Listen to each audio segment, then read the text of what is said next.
What's going on, everybody? Welcome to the Forever Even podcast. My name is Slims, and this is a space where we talk about perspective mainly, but mindset, all types of things to get around the world as a human being as it is today, right? And today's episode is something that I really like to talk about, and it's talking about learning how you learn, right? The world today is crazy. AI is taking jobs. It's making some jobs, but it's taking a lot of jobs. Technology is changing every day. There's a new sickness. There's a new something.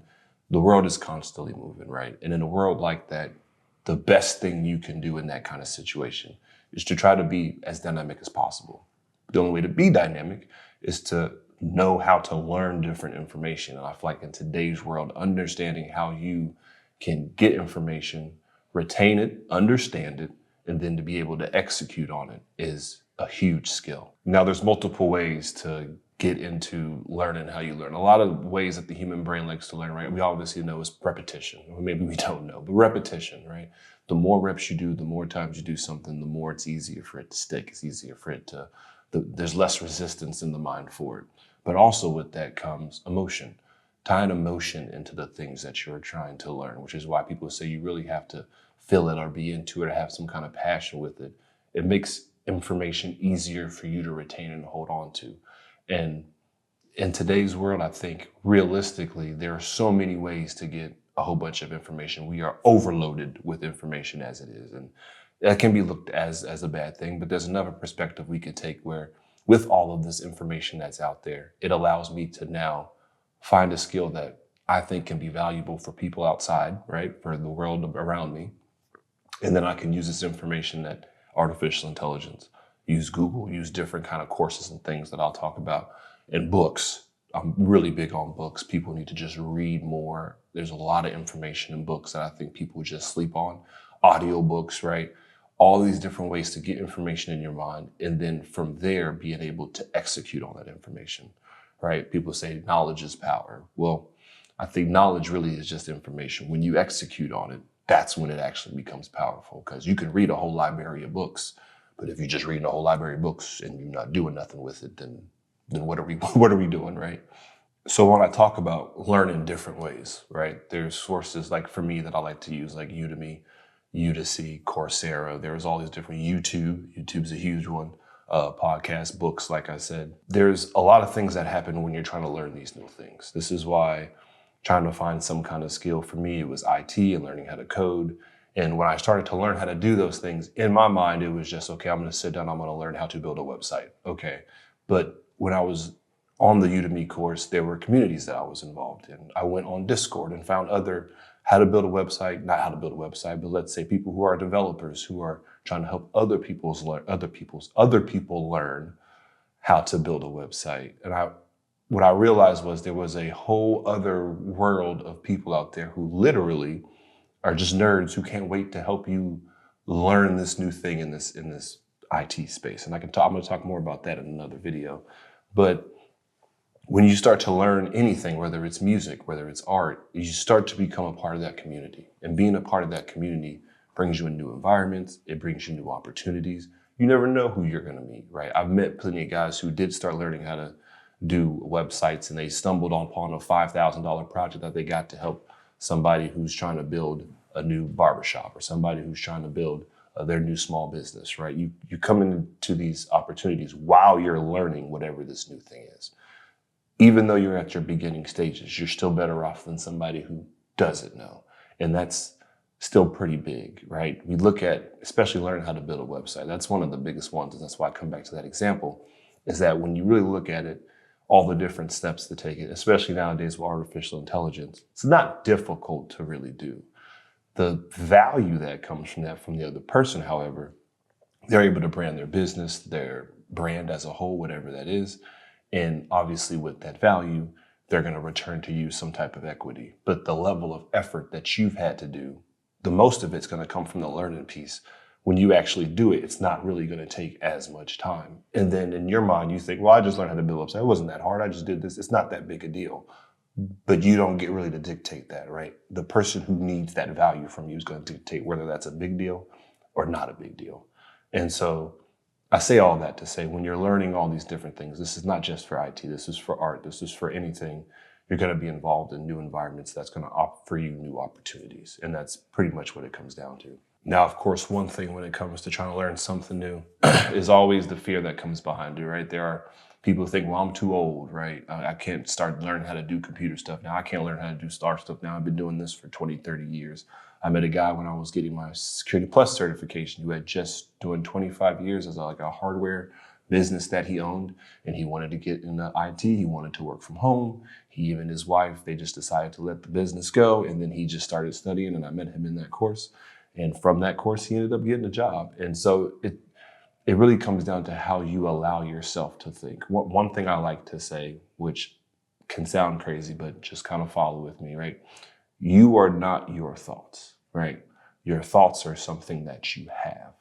And so when you are sitting down looking at, oh, you know what? Yeah, I'm 45 years old, but I want to learn how to do this, but I'm too young to learn how to hack or learn IT security.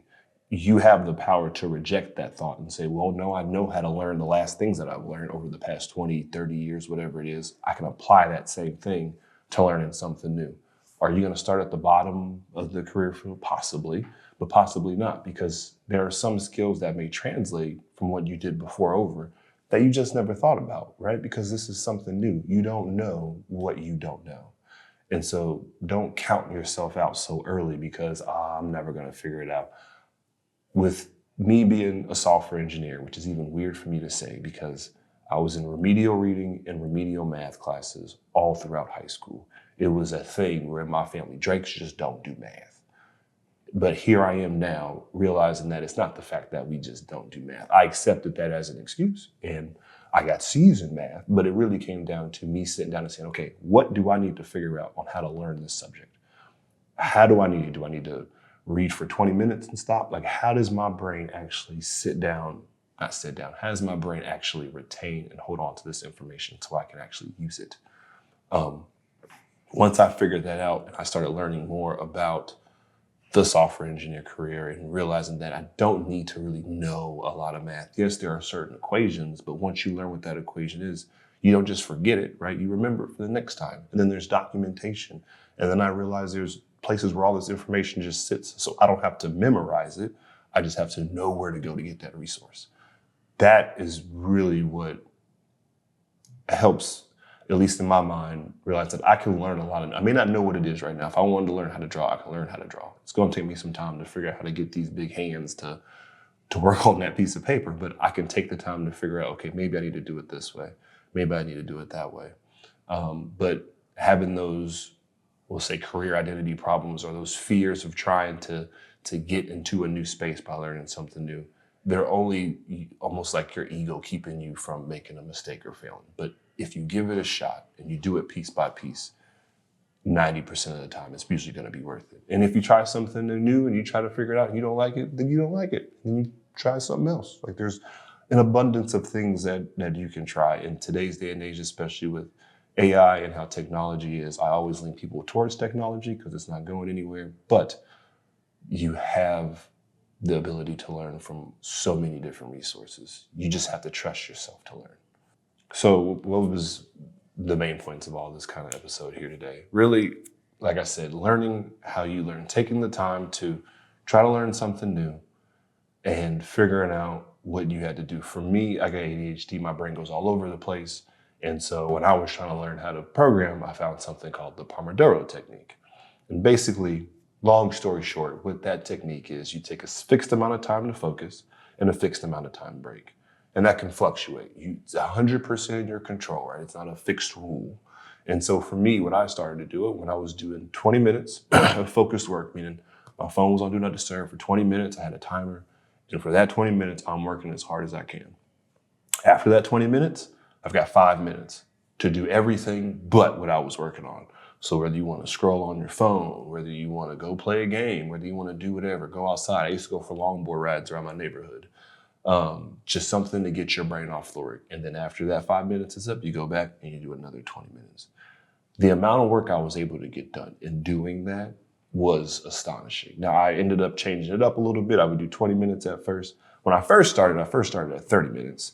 And then I'd be 15 minutes in and then I was on my phone or I was doing something I wasn't supposed to do. So I lowered it. And then over the time I increased it. My magic number for me now is 45-15. So 45 minutes of hard work and then 15 minutes of a good break. And usually that's time to get me something to eat, go to the bathroom, walk around outside, maybe take a quick phone call. But when I realized I was able to do that, now I'm trying to work on time blocking. It really helped me. 45 minutes of focus, it's a long time, right? It's a long time. And that was something that I had to learn. I didn't know nothing about this Pomodoro technique. But while I was trying to learn how to code, I had to learn how to be able to focus so I could finish these courses and not forget something and then go back and then have to do the thing. And then I had to figure out, okay, let me try this technique. And I tried it for about a week, started to see results, and I just kept with it. And so try different things. It may not work the first few times. Usually when you're new at something, you're going to be terrible. That's how it works. There's no reason to expect something different. But give yourself the opportunity and reject those negative thoughts. They're going to come in. Your body's going to tell you, well, you haven't done this before. You've never done this. Of course, you'll never figure this out. You got to go to school for 4 years to do that. Just ignore that and say, well, let me just try to figure it out. My name is Slims. This is the Forever Human podcast. I appreciate y'all being here. Leave like a comment, subscribe, whatever the thing is. I'll tell it.